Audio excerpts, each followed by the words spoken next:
Hello, everybody. Welcome to 2022 with Dissonant Waves. This is our 83rd episode. It's our first time back after a month and a half hiatus. It's Even only four. been so fucking long. I It's forgot what we did last time. What was the last thing we did? Sungazer, Toon Yards, Yasin, and Sir Chloe. Yes. That's alright. I forgot to pick something because I was so caught up during my top 100 of the year, which I successfully did. Except for that one hiccup where I decided to play Dr. Colossus Lard Lad at 15. I figured because that was something that I had legally bought, that when I streamed it to this private group and everything, it wouldn't have that different. I forgot what it was. I think it's a different like hertz rate or some shit that it has on there. A sampler rate. That's the one. It had a slightly one, and when it played on the radio, it completely just fucked up and wouldn't play. So 99 out of 100 songs played properly. Yeah, you gotta learn as you go. It's every Learn year. as you go. Even So if you I've do the got same some- shit every year, there's gonna be something going different. Yeah, there's some Yep. stuff I've got to learn on how to fix that kind of issue so it doesn't happen again. But I had a pretty good countdown. Hottest 100 happened as well, in which the Wiggles ended up winning it with their cover of Tame Impala's Elephant. That was a great little event that's happened here. I managed to get 3 songs that I voted for in the whole 200, all coming in the 100. Nice. Yeah, I got Yeah. Genesis Arusu's Gold Chains, which obviously we covered. Actually, everything that I voted for that got in, we covered. I think almost everything that I put in my 100, we covered. But still, regardless, we also got Slide Withers Clarkson at 69. I know Dominic would also be pretty happy as that. I think you had that in your Nice. top 20, Nice. 20 if I recall correctly. I believe it did. Yeah, and the big one that I had was Little Nas X's Montero got number 10. Yeah. Tell me by your name. Yeah, it wasn't even the highest Little Nas X track on there. It was a fun little countdown. I was going to be listening along with my brother, my dad, and Pete after our baseball game. Unfortunately, Pete ended up getting a baseball to the head and couldn't join that day. But still had a good day, and he's still alive. So It's good. Yeah, that's good. and literally nothing else has happened in my life since then. Hmm. Yeah. I got a shitty harmonica, which I'm already out of breath to play. I visited home in New York. That's about it. I've been working. That's really been it. Well, that's about all the time we have for Dissonant Waves this week. Actually, we got a few albums to talk about this week. We're going back to format. Got 3 albums. Yeah. I started crinkling all my papers because I'm getting my notes ready here, and that's just my thing now. We have my pick. Well, this is all albums and artists that have been in our orbit that we haven't quite covered yet. They've come up several times. That's right. We've been talking about this a lot. I think the one that you picked, Dominic, Phoebe Bridges, Punisher, getting the first one, bit of a spoiler out there. Yeah. I think I've talked about most out of all of us, to be honest. Well, I picked it Yeah, I think you because have. a lot of the Bandcamp purchases I made last year, she was on there. Punisher was on like the recommended, like, oh, everyone else bought this kind of thing. So Yeah. I kept seeing it come up time after time after time. So I'm like, we should just do it. And then Alright. Trix, you had Trout Mask Replica from Captain Beefheart and his Magic Band, which we've talked about Yes. off and on for a long time now. And we rubbed shoulders with Beefheart when we did Ty Segall the first time. How so? They did a cover of Diddy Wah Diddy too. Right. Okay. And that's tangential at best, but understandable. Yeah. And Ritz, we did a band that you quite like that you've never really covered yet. Ballpark Music's Yeah, Every Night the Same yeah. Dream. Probably my least favorite of all the Ballpark albums. If and after having listened to it, like I still like it. We'll go more in depth when we talk about it, obviously. But yeah, Ballpark's an artist. It's been pretty high in my rotation ever since I first discovered them. I guess way before this podcast and stuff. So I've had been meaning to. They were also in the hottest 100 as well for the pointless recaps as well. They got their new single in, Sunscreen, which I have been applying like crazy because it's been so fucking hot around here. Nice. Mood. Sun Damn lotion. Australian sun, man. Which album do we want to dive right into? Because one of them I'm just going to just say I hate and probably talk more about, but I'm just going to really distinctly just say that I hate it. Let's just talk about Captain Beefheart because it's the elephant in the room. Yeah, I don't need to say it anymore because it's right there. Yeah. Yeah. I think I this is have a story I would like to tell about Captain Beefheart before we get into anything else, if that is quite all right. Yeah. that's fine. I wasn't really gonna go into much myself, so go All ahead. right. So, when my father was in college, he worked at a record store back when record stores were still a big thing. Yeah. And whenever 20 minutes to close would come on, he would pull out Trout Mask Replica and put it on the turntable in the record store that would play over the PA. Hmm. And without fail, before Frownland finished, the store would be empty. Excellent. It's only And 2 minutes. yes. So that should tell you something about Captain Beefheart right there. I just wanted to say that I think this album completely defies what we can consider music. It's obviously taking inspirations from some of the more outsider music out there. Like you can understand how this could be, say, inspired by like the Shags works or something like that. And obviously he's a contemporary with Frank Zappa and all this stuff. And I think this is Yeah. one of the most creative pieces of music albums out there. Mhm. And it's incredible how someone has the creativity to write something like this. But I fucking hate it. Yeah. Hmm. It's the Jackson Pollock of music. I That's how don't- I've been I don't- putting it. I don't hate it. There's never a single time in my life where I consider worst albums and I think, oh, Trout Mask Replica. It's like, it's never that for me because I've impressed so much by it that I could never, Yes. but I hate it. Yeah. I, Oh, yeah. I don't know if I'd ever listen to it again much on my own. Maybe a song here and there, but it is an album that is outside of its own time. Yeah. See, this is an album where I picked it up a while ago because I wanted to give it a listen and it wasn't on Spotify, so I actually picked up the CD a long time ago. Mhm. And I was at a store called Beat This. It's like a secondhand CDs. It's mostly secondhand CDs that they sell there.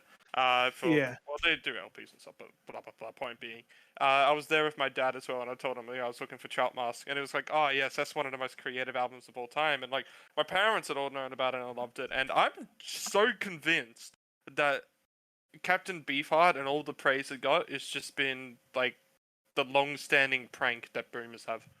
My parents had no idea what you- Captain Beefheart was, so I don't know about that.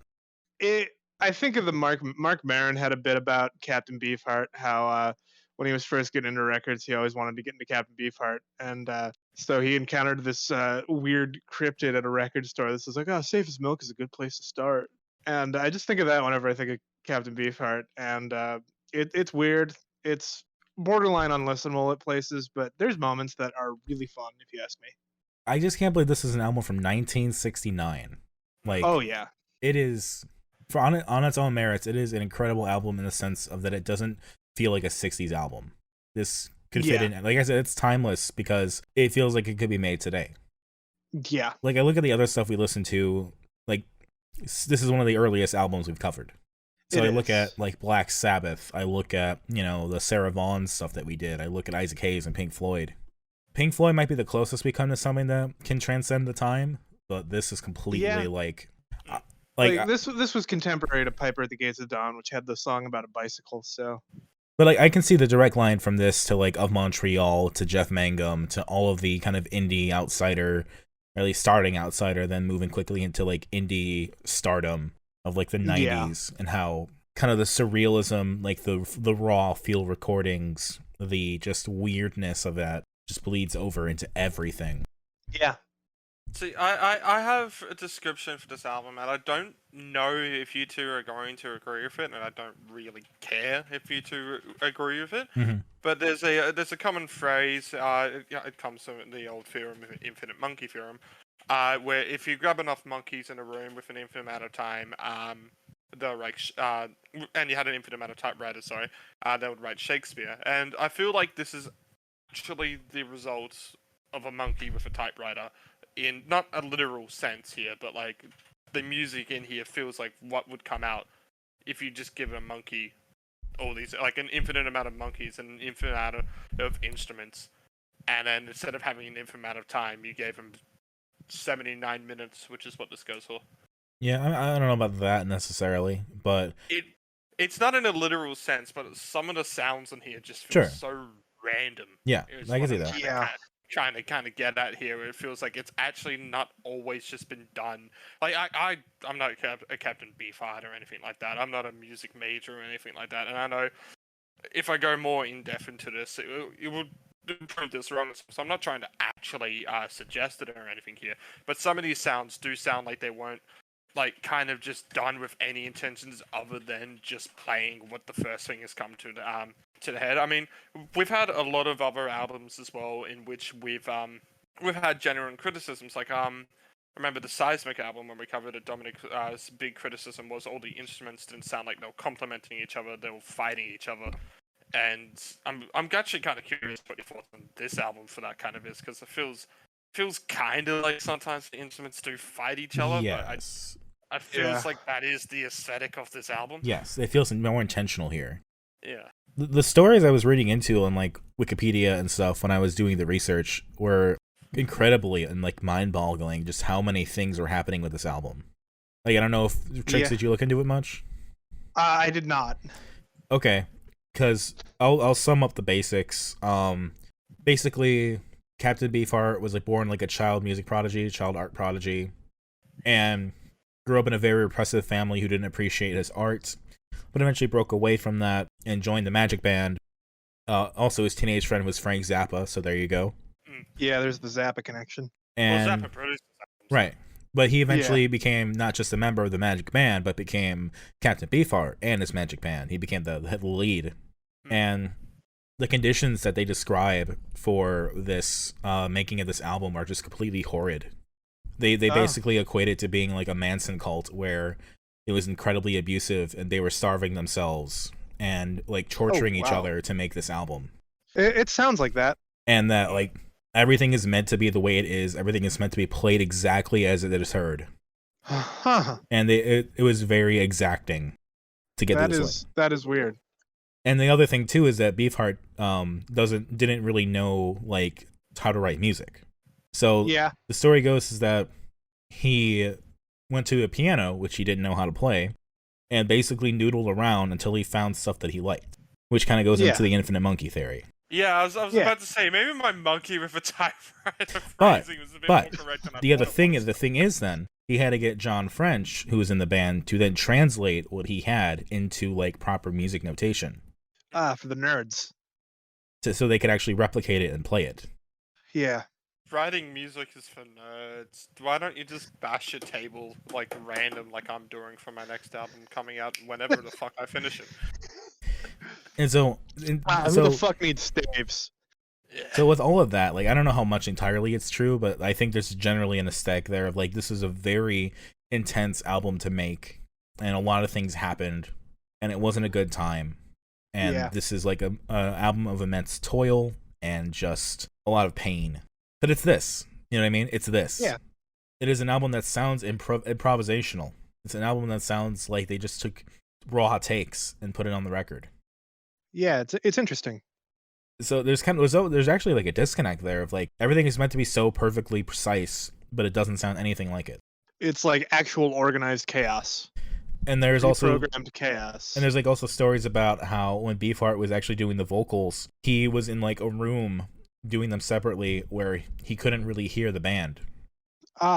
So that's how you get stuff like Frownland where it just sounds off.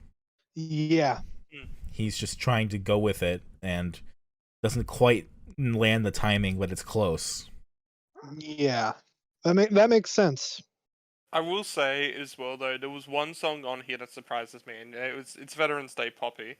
And usually when I make this insult and kind of like, oh, my favorite part was the ending or anything like that because the album was over or anything.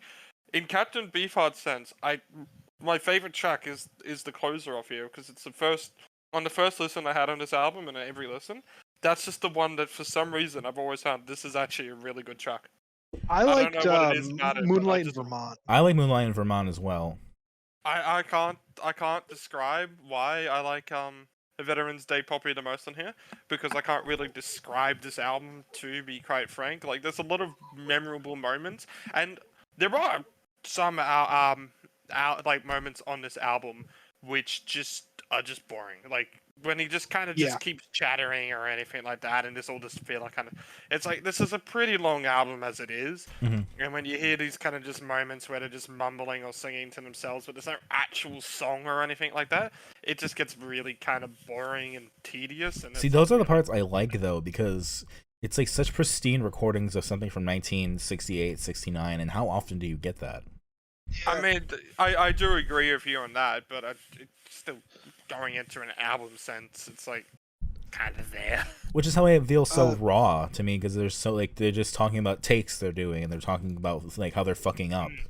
I just clicked over onto the Trout Mask Replica Wikipedia page, and can we take a minute to talk about the other nicknames the other band members had? Can we take a minute to talk about how there's a fucking Captain Beefheart Wikipedia page? Oh, no, wait, sorry, There's Wikipedia several. Page? Like, wiki page, you mean? Like an actual fucking wiki? Oh, no, that makes sense, actually. That makes a lot of sense. It's a quite popular album in a sense. Yeah, I was gonna say Wikipedia, sorry, it's not what I meant, like an actual wiki. It's fucking... Like a fandom page. Yeah. But some of these nicknames are great, like Bill Zoothorn Rollo, Harkle Road, Jeff Antenna Jimmy Siemens, Cotton, Mark Rocket Morton, Boston on bass, Victor the Mascara Snake, Hayden, and John Drumbo French. Beautiful. Where's the blimp come into this? What, the blimp? It's the blimp! The blimp! There's no blimp mentioned in the band members. Yeah, I like Moonlight in Vermont quite a bit. I do like China Pig. I think is actually a decent blues track. I feel like My Human Gets Me Blues is secretly one of the more deep cuts on there too. Yeah, I feel like there's some, and also I think the reason we like Moonlight on Vermont and Veterans Day Poppy is because they were recorded first. Like I'm Human Gets Me Blues. I was hearing some vaguely gender exploratory lyrics, I think. So I was like, oh, are they touching on other themes? Is there actually something to this? I wonder. I'll have to re-listen. Don't mind me, I'm just posting this iconic image in chat again. Is it the kids bop? Yes. The kids bop. Yeah. So every time I think of this album now, I think of that image. Oh, so do I. I would love. It's beautiful. I want one. I would love to I would love hear. it. I would love to hear the kids do Dachau Blues.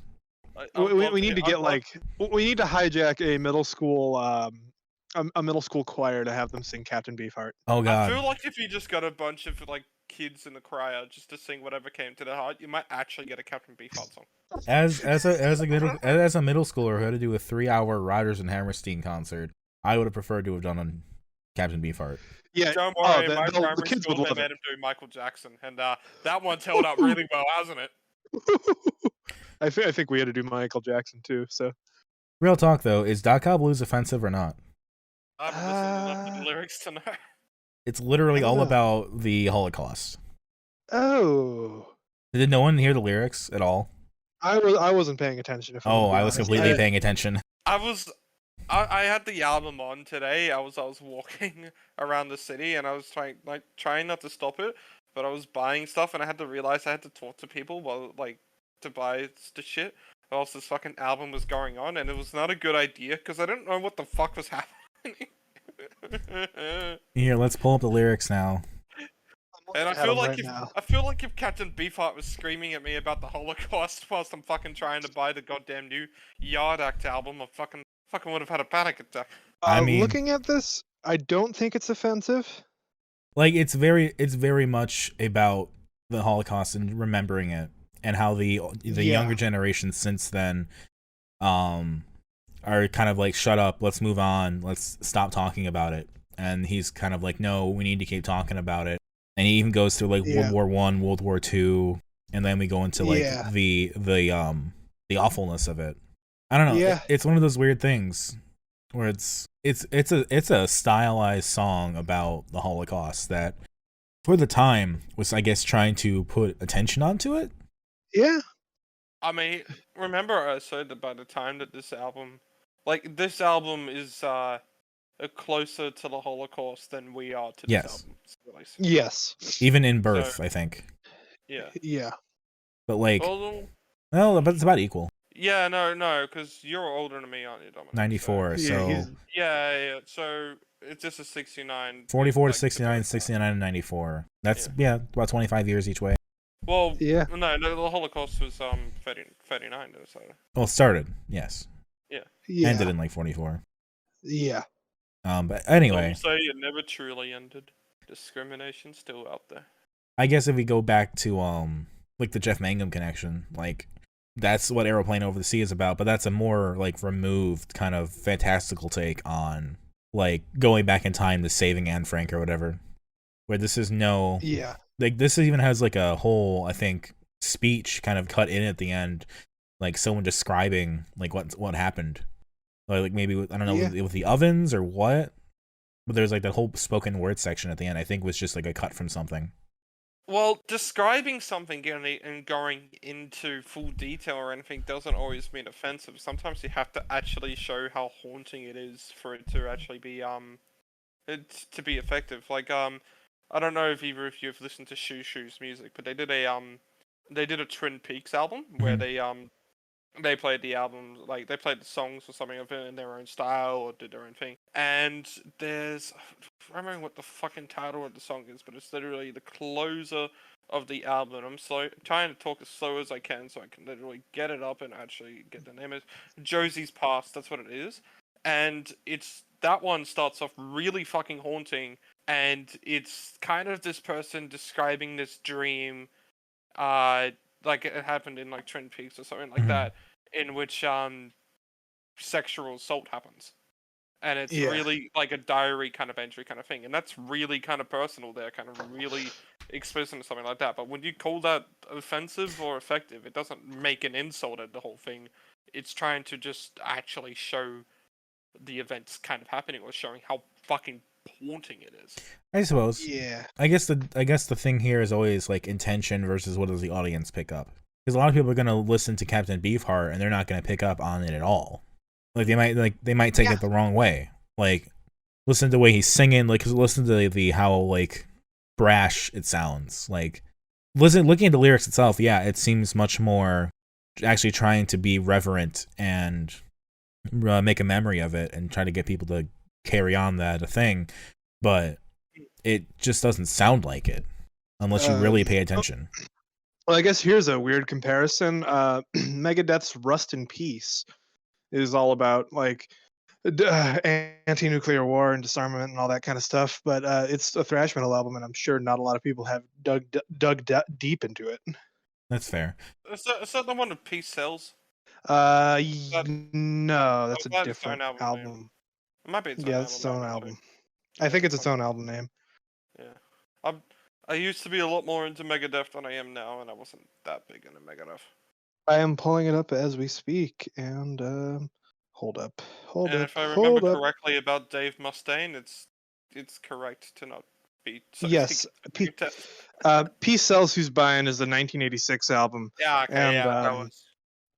the what was the one I was talking about? Rust in Peace was 1990. What was on that album? I swear there was something good off that one.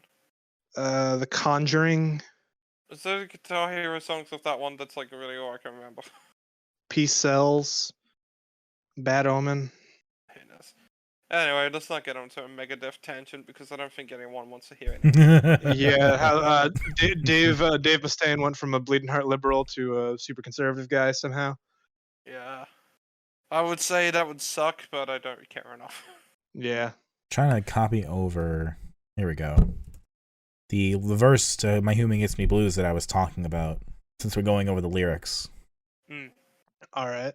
so I don't know if we can make anything out of that because it's a bit less structured and focused than Knockout Blues is. But I mean, you can make any interpretation out of everything, and this is me talking before I've really kind of fully read into it, but there's always, like, yeah, a good chance that they just meant this kind of subtly. I suppose. Yeah, because, so the line kind of like, the Dominic's kind of referring to here, or kind of, I guess the more important lines here is, address you the way he wants because he never had a doll because everybody made him a boy. and God didn't think to ask his preference. You can bring your dress and your favorite dog and your husband's cane and your old spotted hog. Yeah. Yeah. There's something there, but I was just struck by it because it's 1969. yeah. Like I'm sure this people were always talking about it, but it was just that's interesting that it kind of was in this. It's not like gays, transgender, or anything. These people aren't. It's I don't know why I said these people. That's just the worst thing I've ever said. Yeah, it's not like this concept has only existed for the past 10 years. No, not at all. And I mean, to bring it back to the Nazis kind of were burning all of the gender science that had happened and was blossoming before the war. Mm-hmm. So. But the Nazis were leftists. Yeah. They were socialists. They were socialists in the name. They weren't nationalists. But Antifa's fascists. Mm. But Antifa is fascist. Of course. You're so smart to say that. Mm-hmm. Anyway, anything else to say about this album other than what the fuck? I did kind of like Old Fart at Play, only because that's where the title comes from. Mm-hmm. I do like Frownland. I don't mind Frownland. That one was really kind of chaotic and everything. And I know you talk about how that clears people out, and I can understand. Mm-hmm. But maybe it's because I've tried to get into this album so many times that Frownland has finally just stayed there. Yeah, Frownland was definitely a memorable one. Yeah. I tweeted about Trout Mask Replica, if I can find this, where I'm like, I should smoke joints until I start understanding Beefheart, and I was 4 joints deep, and Frownland still made no sense, and I just called it quit. Fair enough. I mean, also the dust blows forward and the dust blows back does sound a bit, I don't know what the word is, piratey or something? Yeah. Which kind of reminds me of Ween. Yeah. I don't know. I feel like there's a lot of influence that could have been gleaned from a lot of different bands. Oh yeah. I'm sure Kurt Cobain liked this album. He liked the Shags. Yeah. Yeah. Well, Kurt Cobain just liked a lot of outsider music. Yeah. I mean, I've been getting into Daniel Johnston recently. Heard Daniel Johnston's pretty good. Yeah, there's this great story of Daniel Johnston. He wrote a song called "Casper the Friendly Ghost," and then in 1990 he went on a plane with his dad. His dad flew him and stuff. It was like one of those a 2-seater or anything, and he had a goddamn fucking episode. Thought he was Casper the Friendly Ghost and tried to crash the plane, and then they both ended up landing the plane in a safe crash landing with minor injuries. Wow. And then that dude, Daniel Johnston lived to fucking 2017 or something. Yeah. Yeah, it was fairly recently he passed. No, but I picked up an album at the record store. It's the late great Daniel Johnston, which came out in 2004, so he wasn't dead. And that's this album which has all the a compilation of all of his originals and a bunch of covers done by Flaming Lips or Death Cab. Death Cab did one with Dream Screen, which was really interesting. And Beck was the one who covered True Love Will Find You in the End. Yeah, interesting. Yeah, it's a pretty interesting thing. And I was gonna buy his music when I found the website that he still has up, but the postage costs so fucking much. Damn. I guess the only thing buy it digitally, so. That's fair. The only thing I guess that's notable to me about Beefheart is just that, he kept this wasn't his first album. This was their third, I think, album, which is wild to think about. Yeah, it was the third. And he put more out afterwards, and the next one is called "Lick Off My Decals, Baby." Yeah, they kept going, and then he eventually went on his own way, and he split from the Magic Band after a while and made his own Magic Band. Yeah. Because when you abuse people, it's hard to keep them around, honestly. Yeah, I can attest to that.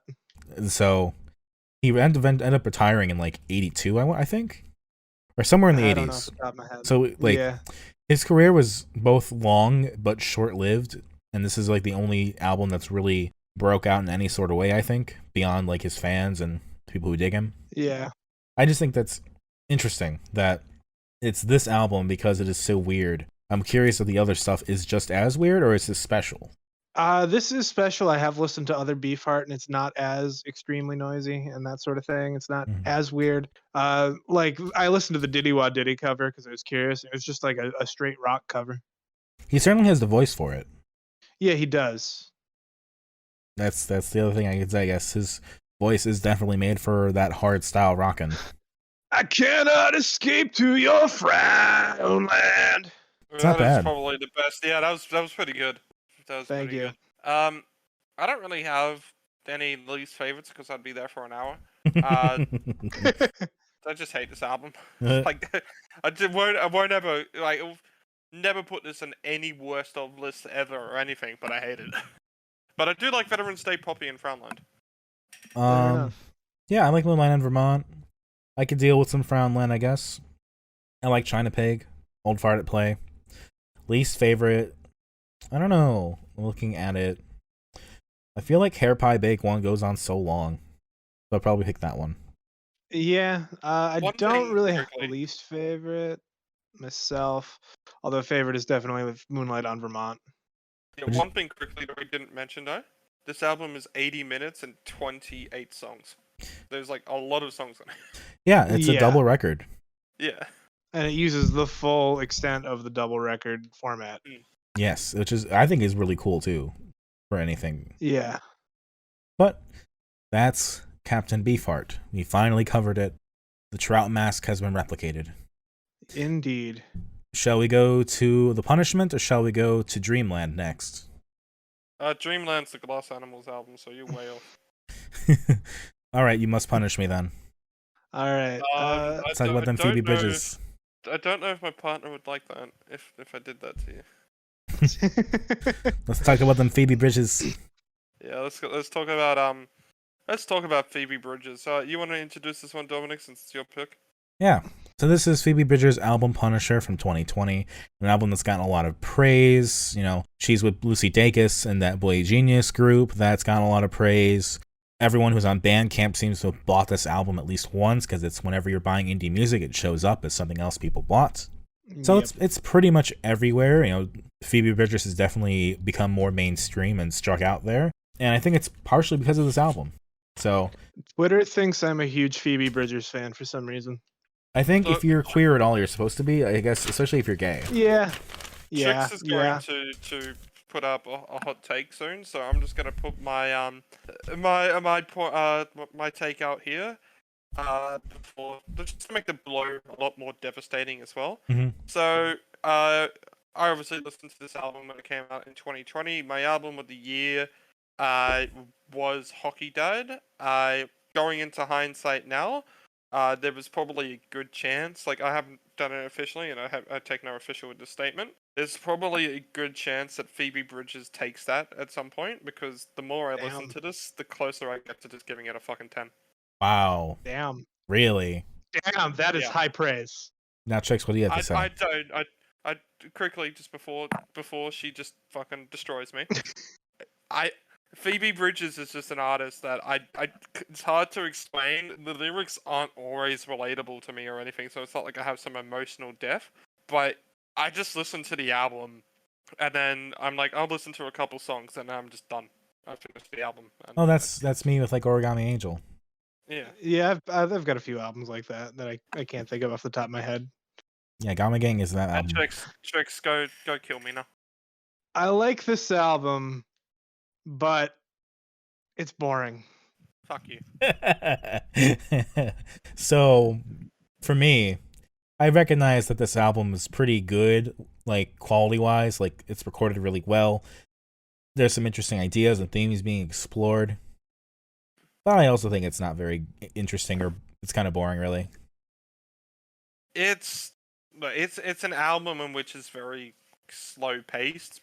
Besides, obviously Kyoto is kind of an outlier in the pace in this album. Kyoto's a fucking incredible track, and if you disagree, I'm leaving the podcast forever. No, Kyoto is one of the highlights for sure. I just prefer Lucy Dacus over this. But I don't know. There's just a lot of moments on here, which I say, like, it's not so relatable, but I love the way Phoebe just executes a lot of these lines.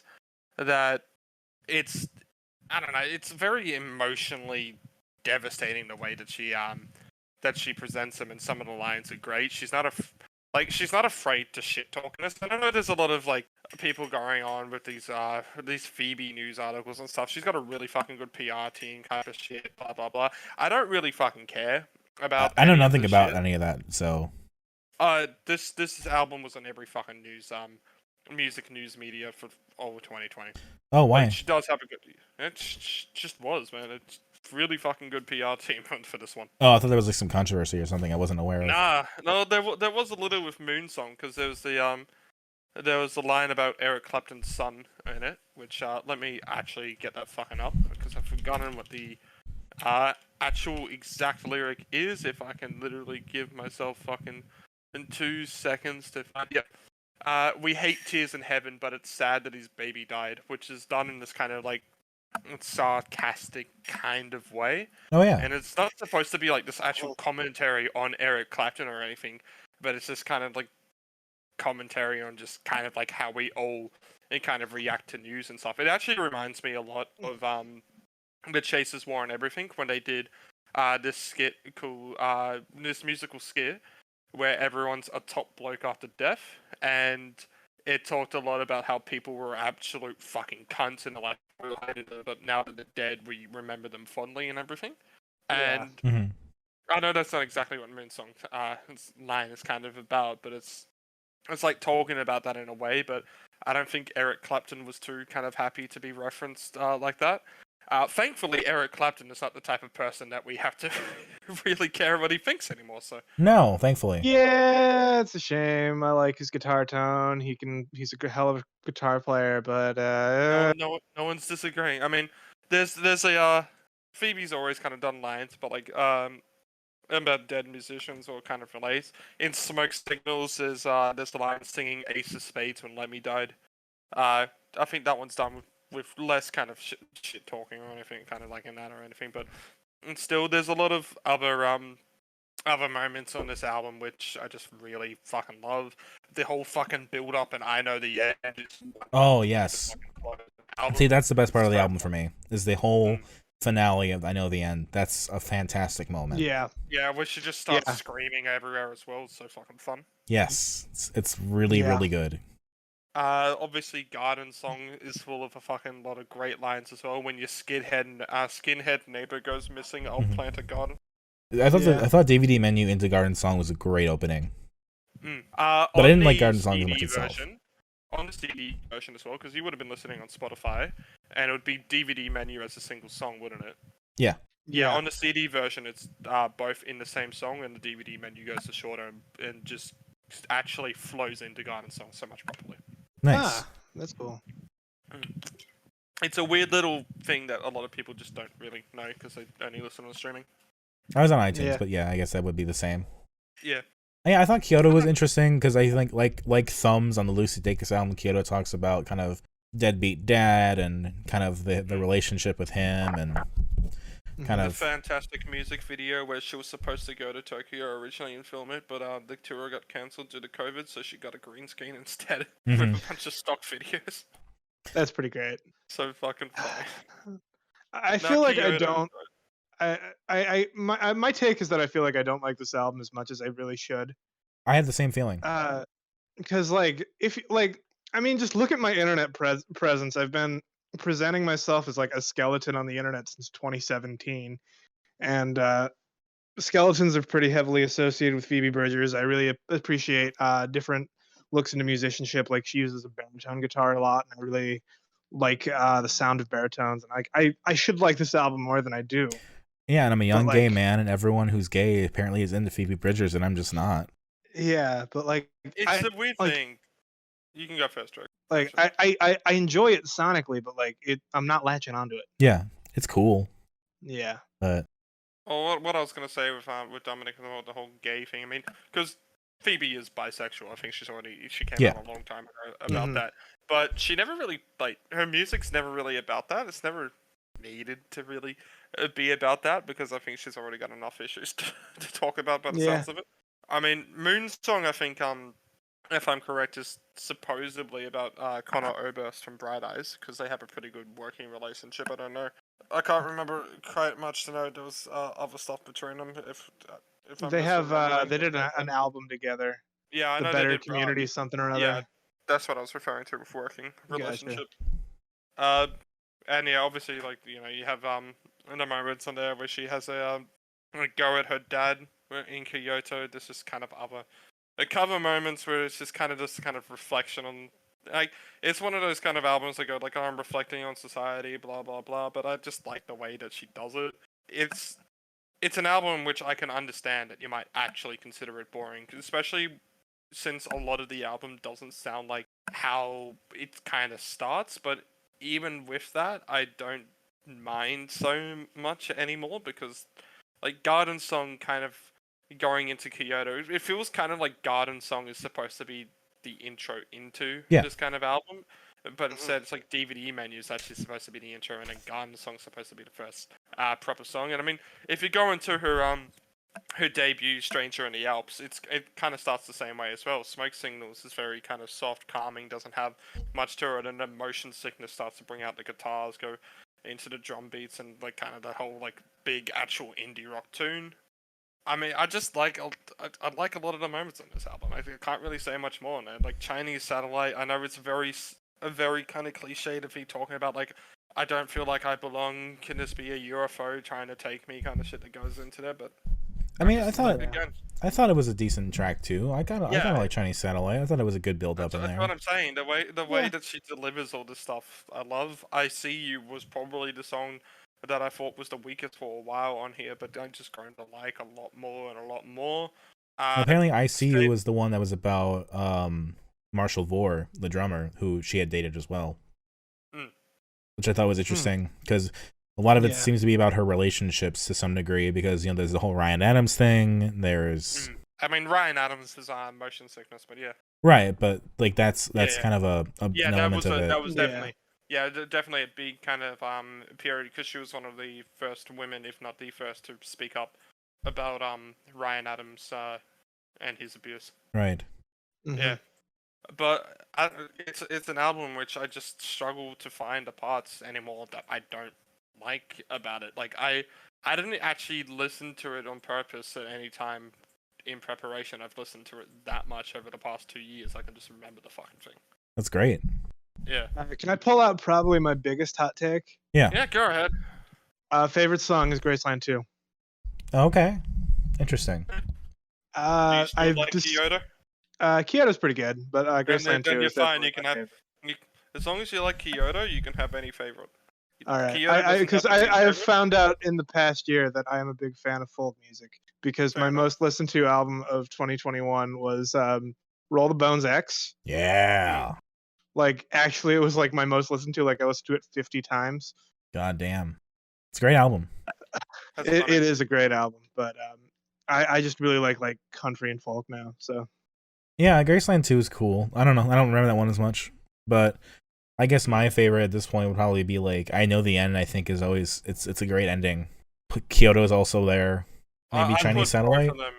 I put both I Know the End and Kyoto in my top 100 of 2020. Also got to shout out DVD Menu because I like that opening quite a bit. I don't think Garden Song lives up to the opening, but Garden Song's a great song, but it kind of needs to like be kind of seen more as actual like opener than it is the whole first kind of big song, I guess. Mm-hmm. Yeah. And I could nerd out for fucking 5 years on this album. I could join Simps for Phoebe, which is there's an actual subreddit just dedicated to simping for Phoebe Bridgers. Like Which is weird. they found her Rolling Stone. I think it was like a Rolling Stone or something where she took shirtless pics and they just posted it like fucking crazy on there. God damn. It's actually I clicked on it like once, and this is where I found all this stuff because I thought it was just gonna be like a Phoebe Bridgers fan subreddit or something like that. No, they're full on fucking simping. I mean, props for the transparency. Jesus. Yeah. Also, she's the same age as me. I just gotta point that out. I always feel a little unaccomplished when someone my age is doing this much. Yeah. I jokingly said to my brother, it's like, hey, check out the Boy Genius trio, and he got really excited because like, yes, they're all my age, dating back on the menu. Never mind that one of them is lesbian, but I do have to point out that I have while you have Phoebe Bridgers, I have Lil Nas X Dominic. He's 20 days older than me. That's funny. I also have Lorenzo for that matter. Yeah, you do. And J Beebs. Yeah, the Beebs. Yeah, well, I have my really shitty harmonica. I also had Dakota Fanning as an actor. Also, also born on the same day as Jake T. Austin, so that's always cool. So it's always a competition with him, really, to see how successful I can get in life. Just gotta wait until the advertising works for this. 2022's the year of Dissonant Waves. Yes. We take off. We become a powerhouse in the music industry. I mean, we've done a lot. I mean, in a way. We have. We can make things happen for us. You just gotta figure out the right opportunities. Yeah. I'm not even kidding. Yeah, it's kind of freaky. Yeah. One thing, going back into Phoebe Bridges as well, that we didn't cover on this, which we probably should have. Her middle name is Lucille, yep. Nah, she did a cover of Bo Burnham's That Funny Feeling, which the Bo Burnham song didn't get into the top 200 at all, but That Funny Feeling I think got 132, like the actual cover. That's funny. Damn. So it had a little bit of success with voters here, which is pretty good. I mean, it's a really good cover as well. I think she does the she does a bit of a build up, and it's not like this whole anthemic explosive outro or anything, but it's just really nice to listen to. Yeah. And it's a 7-minute song, so it's not like. And then she's on Taylor Swift's album Red, the new one. So that's that's how hard she's broken into mainstream. She's definitely blown up. She's in the new Killers album Pressure Machine. She was on the Lord's album Solar Power. I know she made waves in the guitar industry because she got one on SNL and smashed one of her guitars. Yeah. That was so far the lowlights in Phoebe Bridges' career. That was just cringe. It was a planned thing. It was a really it was a planned thing. Okay. Like she actually organized with the guitar. She talked to Dan Electro, the company that makes her baritone guitar, and was like, "Hey, I'm gonna smash one of your guitars on SNL." And the only thing they said to her was, "Good luck," because I have a Dan Electro. They are literally made out of particle board. That is like what they made old TVs out of. The thing's indestructible. She's also on the Kid Cudi's album Man on the Moon 3. Yeah, with Loving Me. That was a great song. She was also the album the song Savior Complex. The video was directed by none other than Phoebe Waller-Bridge, who did the writing for like Fleabag and was on the new James Bond movie. But but she's Phoebe Waller-Bridge. Yeah. And this is Phoebe Bridgers. So Yeah. So I'm just posting the images right now, Dominic, for you of Phoebe's attempt to smash this guitar, which as you can see hasn't really quite worked. See, I thought the problem was that people thought it was offensive that she was smashing the guitar. That's what I thought it was about. Some people did. Some people did think that, but you could have donated that guitar. Yeah, no, that wasn't why I find it cringe. It was the fact that she couldn't fucking smash it. Yeah, it's because it's a Dan Electro and it's made out of fucking I forget the exact term. Hold up, keep going. It's too bad that she couldn't quite do it. Yeah, I'll see if I can find the actual. I guess we'll just get the actual fucking video up here. That's definitely a thing I would. That's definitely a thing I would check first and be like, can I do this, or can I smash something else? She's known for playing the Dan Electro baritone guitars, and she literally did contact Dan Electro to be like, hey, is it cool if I smash one of your guitars on live TV? Right. To which Dan Electro just came back and said, good luck, they are tough as shit. Yeah. Well, that's the thing. Is like I would have smashed something else, maybe. She doesn't succeed at all. She gives up. She's just.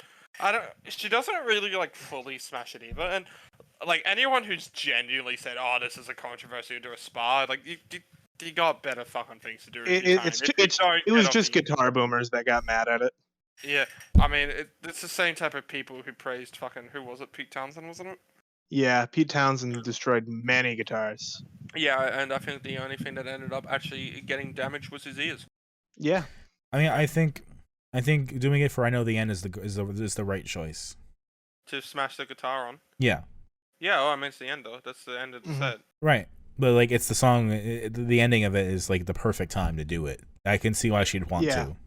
Look, I have a general rule of thumb. If Billy Joe Armstrong's meltdown where he smashed his guitar was less cringe than you smashing your guitar, you've done bad, kid. I'm not going to defend that. I'm just saying I can see why they wanted to do it. Yeah. Yeah.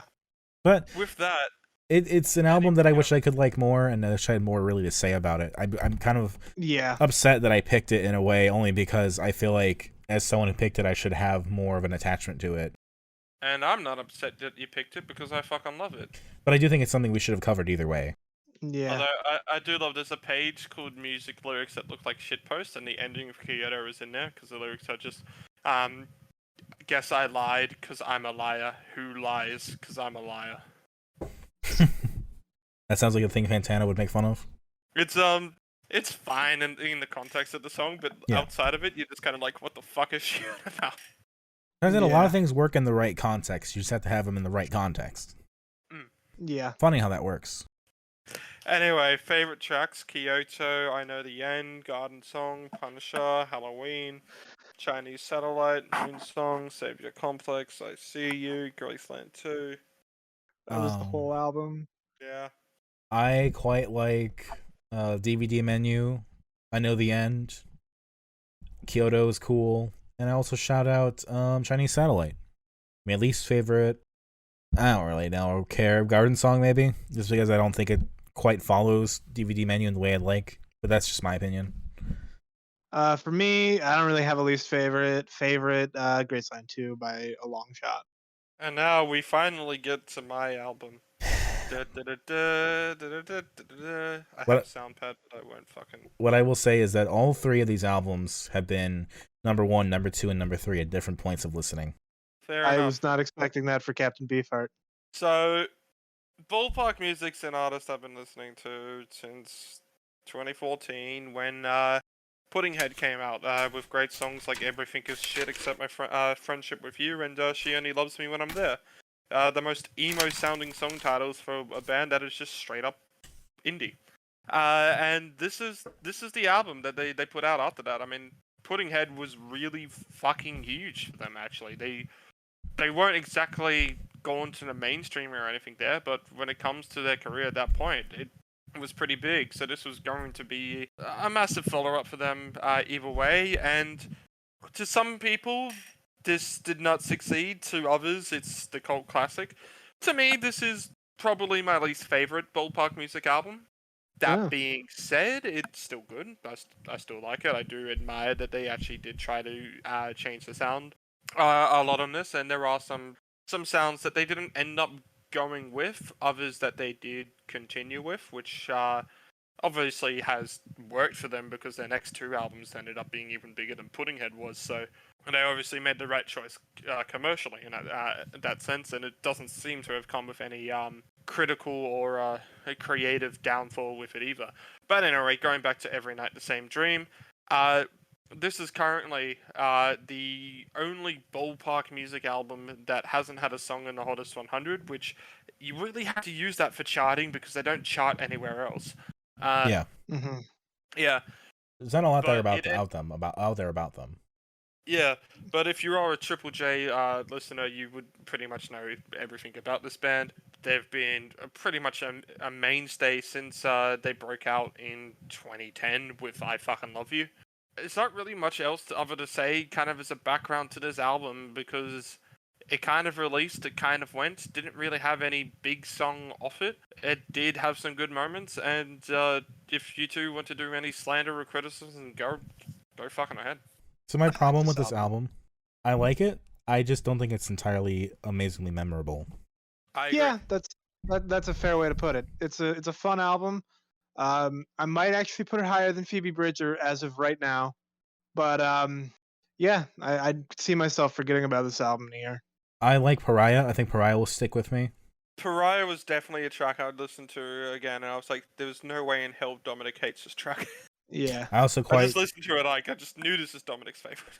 I also quite like Don't Look at Me Like That. I would say those two are my favorite. Like Leaf I thought was cool. I don't remember Leaf right now though. Ever since I turned the lights on. For me to remember, but I fucking love Leaf now. The build up of the I Love You Forever. Yeah, it's one of the it's a very simple cutesy track, but like, and it's not even a good reflection of this album, which kind of is, and I guess a bit of an issue that this album has, where there isn't a real like kind of cohesive sound, I guess. But I do like Leaf quite a lot. No, it was sorry, Party Anthem also was a fucking banger. Yeah, I thought that was a cool song too. Like Yeah. Whipping Boy, I thought was cool as well. Like But quite a bit of this album I like. It's just like I had to listen to part of it again today just to remind myself what this album sounds like. it's like the opener to this album is on a continued string of Ballpark having fucking fantastic openers, and then the next song, Ever Since I Turned the Lights On, is just kind of there. See, I don't remember what Feeling sounds like again. I just listened to it. I know, God it's damn just it. the same, but you listen to Feelings and you're like, this bangs. Like, this Yeah. is one of the kind of heavier tracks on it. And Yeah. Yeah. And then Ever Since I Turned the Lights On, it's like, yeah, it's kind of there. I mean, I like Whipping Boy. I think Whipping Boy was the first mainstream or like kind of like known act to do a music video inside that VR paint program. I forgot what it fucking was called.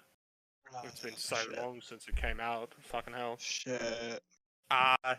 Yeah, I mean, Pariah's. I think Pariah's actually the longest track that they've ever actually released on an album, which is which is pretty interesting actually. So, What was the thing you were saying about the singer? Like when I was looking him up, it said he was like 40, but you said he always changes his birthday or something. Yeah, his age changes every year randomly. I think 2 years ago he was 19. Ah, that's pretty great.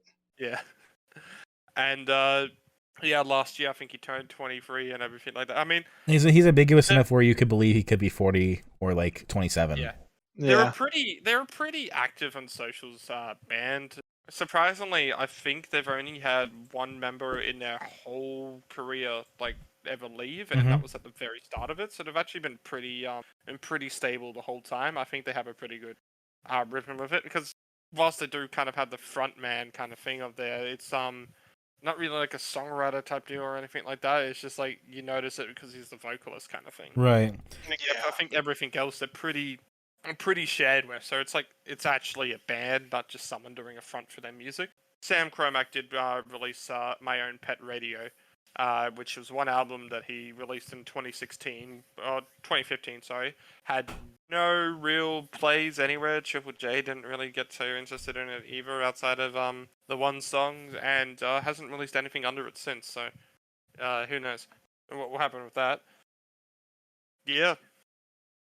I don't know, like they seem to be active from what you were saying, but when I was reading like interviews and stuff, their responses are always so cut and dry. Like pretty normal responses to like questions about songs. Yeah. They seem to be kind of guarded in a way, which is just not much to learn about them for some reason. Yes, maybe about their songs. I mean, I'm just talking about when I see them on their socials and stuff like that. You know, the good old classic tag your favorite bands, see they reply. I don't think there's been a single time they haven't replied. That's fair. My favorite post that they put out, they said that, hey guys, we're going to be putting out some NFTs, new fucking tunes. That's good. I like great. that. I like that too. Yeah. So, thankfully, it doesn't look like we're getting a Ballpark NFT. What I would like is the Ballpark finals to be re-released, but I don't think that's fucking gonna happen. They did it a while ago, and they sold out like that, and yeah. I just want my fucking museum vinyl. That's all I want. Come on, come on, Sam. Give me my vinyl. Have they released anything during COVID? Well, yeah, they released their self-titled. And Sunscreen came out last year, so they're still active. I'm just curious. I'm saying they want some money. Yeah. It seems like doing that would be the great thing to do. I do recognize that album art. Yeah, that is some cursed album art, if I do say so. The smiling like yellow moon for sun or whatever. Yeah. I don't know if it's supposed to be a sun or a moon. It's fucking so fucking great because the eyes as well don't fucking match up. I want that like blown up 6 feet and put on my wall just because it would make everybody uncomfortable. I think this is like a case of like kind of like with British India, except I plan to actually continue on with Ballpark music. Where going into this album, I didn't expect this one to blow away or anything like that, but it's a good kind of entry into this because this is the most experimental, I guess, that they get, and it's like, hey, because like if the tracks that you like on here are the ones that are like the least experimental, then you're probably gonna really fucking love the rest of them. If the ones that you like are the ones where they kind of build up and Pariah. like slow and build up and everything, like Pariah, you're going to fucking love Cherub, I'll tell you that one, Dominic. Okay. Alright. Yeah. Because that one's just slow, just builds up and then just fucking explodes. Okay. We'll have to listen to that, maybe. But that is an album that I do plan to cover at some point, because I do actually plan to go into Ballpark's discography. I think they're a pretty important act in just the Australian indie scene. I mean, this is probably the one album where I'd say, like, this and Puddinghead are the albums in which I go, this is what I expect a band whose name's Ballpark Music to sound like. Mm-hmm. All right. Okay. And then everything else, I don't think they go too crazy. They're not really ever been a truly experimental act, but I think when it comes to what is indie, I think Ballpark's in it. I think this is the natural progression that we've had ever since bands like Architecture and Helsinki kind of stopped making music, or especially in this case, they were like right after Architecture's popularity. So it's kind of the natural progression of all things, I guess. So it's yeah, that's really all I get to say. It's not the most interesting album out there, and personally, if I didn't just do the whole choice of YouTube picking which one to do, I probably would have picked a Good Mood, or probably even a Puddinghead. So this is the one you were going to cover the least, likely. This is the one I was probably the least likely to cover, and you two like, let's pick that one. Okay, so I'm glad we picked it then, because I think that's interesting. Yeah. I like having it be in that kind of vein then. Yeah, there are a lot of people out there who do consider this to be the best Ballpark music album. Those people just usually like to be I like the one that no one else likes type of people. So yeah, I didn't like love it in the end, like amazing amount, but I am glad that we covered it. I mean, I've gone back to this obviously for this, and my opinions haven't really changed in here. There are obviously interesting moments on here outside of the big three songs, and the ones that I'm saying the big three are the ones that made the hottest 200, not the 100 of that year. And that was Leaf, Nowless, and Whipping Boy. Like, there's not really much that I go back to. Even Pariah, which I like, and Feelings, I don't go back to. So it's like, yeah, this album's there, it's good, but Puddinghead was right before it, and it's so much better. And then Good Mood was right after it, and that one's so much better. Why am I going back to this one? If I want the one that's in that same era, I've got two other choices, so I just didn't go back to this. Interesting. Fair enough. And yeah, that's the most I will probably criticize a Ballpark record. Well, Good Mood's outro sounds so much like a Neutral Milk Hotel song that it's almost a rip-off. So that one, I'm intrigued. But yeah, I've now also realized that I've completely forgotten to choose an album for next week and confirm it. So I'm going to say my favorites and my least favorites, and then figure this all out. So my favorites: Nowless, Party Anthem, Leaf, Whipping Boy, Pariah.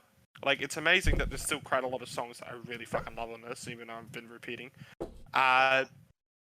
Least favorites, probably just ever since I turned the lights on. It's just really, if it was at the second half of the album, maybe I'd choose a different one, but it's just so kind of like a boring right after that a good intro that I just a little disappointed by it. Okay, Trix. I really don't have a least favorite.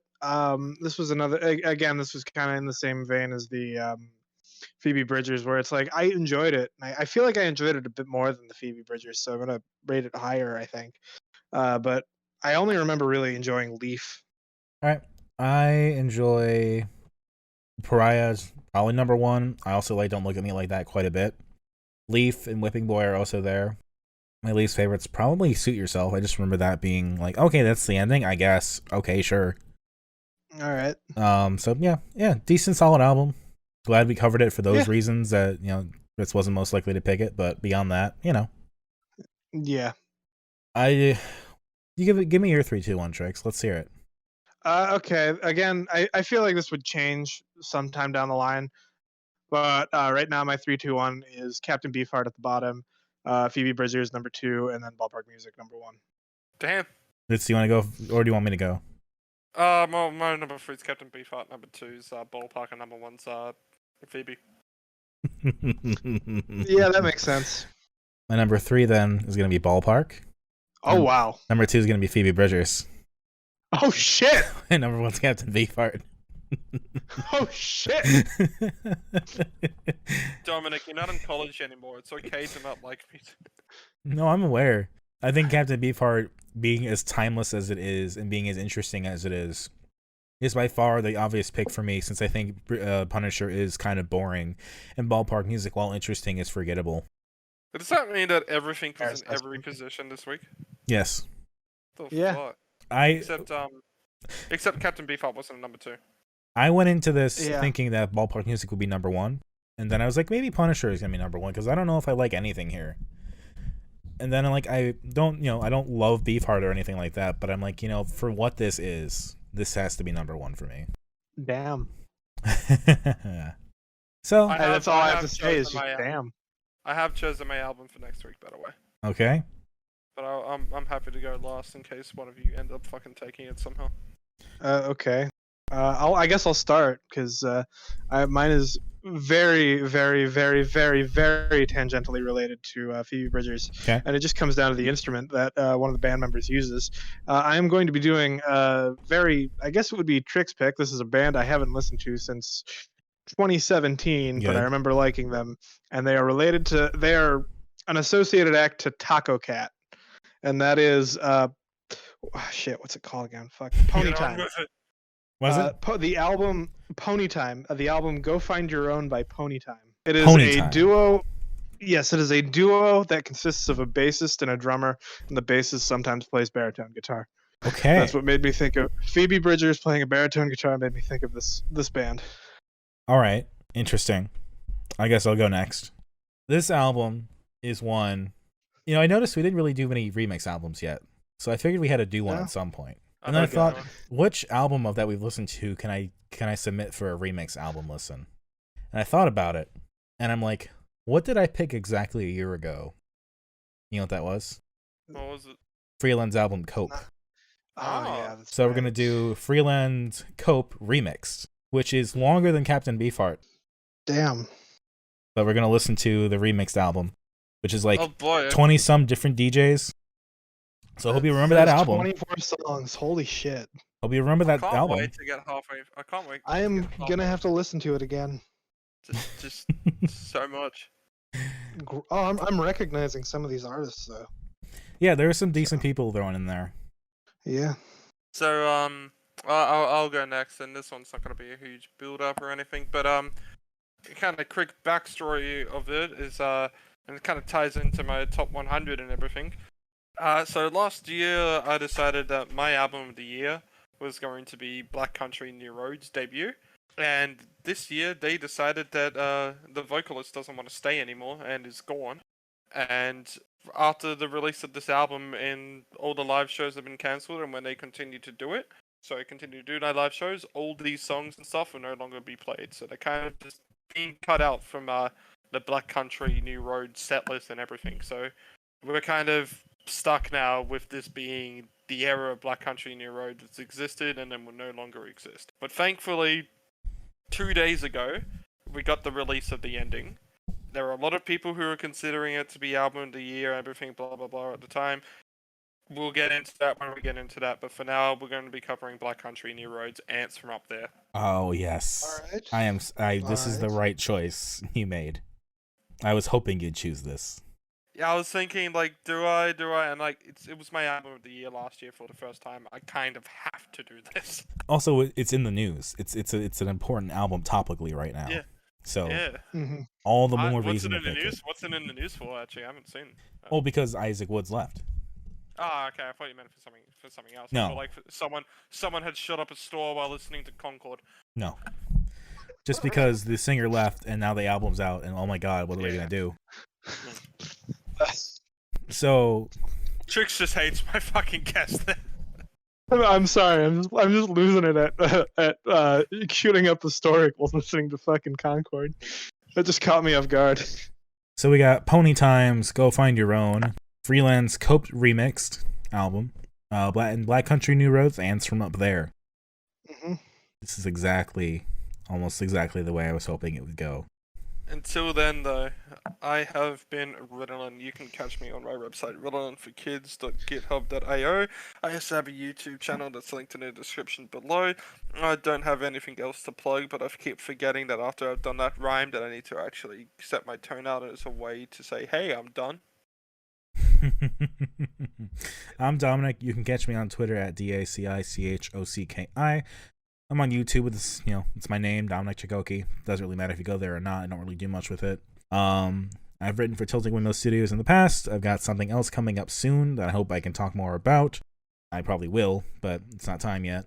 Otherwise, I've guested on the Games My Mom Found podcast several times. You can find me there if you want to listen to me more.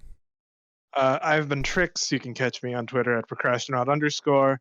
I also have a YouTube channel where a big project I have been writing over the break might come to fruition this summer. I don't know. There's not much I can say about it. The end. Been meaning to set up an OnlyFans where I just eat food, so maybe that'll be linked. Who knows? You can do that now? Oh, yeah. Fuck, I love the future. Well, catch us all at Dissonant Waves on Twitter and Dissonant Waves Dead Space. Yes.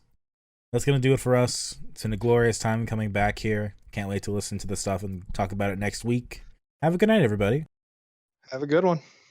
See ya.